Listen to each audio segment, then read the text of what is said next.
কারণ এতগুলো স্টারের সঙ্গে কাজ করার সুযোগ করতে এটা তো ট্রাস্ট ইস্যুস একটা মানে একটা জায়গায় ট্রাস্ট। এবার শাকিব খানকে নিয়ে চাঞ্চল্যকর তথ্য দিলেন প্রিয়তমা খ্যাত অভিনেত্রী ইধিকা পাল, যেটা শোনার পর সোশ্যাল মিডিয়ায় রীতিমতো তোলপাড় শুরু হয়ে গেছে। ব্রেক হয়ে গেলে আমি চাই না তাদের ট্রাস্টে ভাঙতে, তো আমি প্যারালি পাশা মানে অ্যাজ তাদের একদম তাদের অপোজিট মানে তাদের হঠাৎ কেনই বা এমন মন্তব্য করলেন ইধিকা পাল, বলছে সব বিস্তারিত।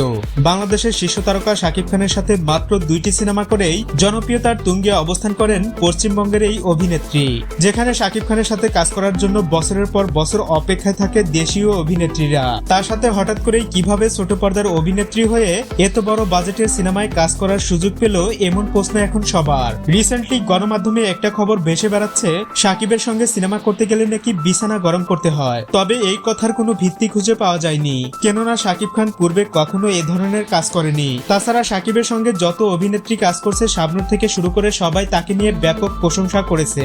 সামান্য কিছু ভিউ পাওয়ার জন্য শাকিব খানকে নিয়ে এ ধরনের কন্টেন্ট থেকে বিরত থাকুন, কারণ এতে দেশীয় অভিনেতাদের ভারসাম্য নষ্ট হয়। আমরা যারা শাকিব খানকে নিয়ে নিয়মিত কন্টেন্ট মেকিং করি তারা সব সময় চাই বাংলা সিনেমার জয় হোক এবং শাকিব খানের জনপ্রিয়তা ছড়িয়ে যাক বিশ্বময়।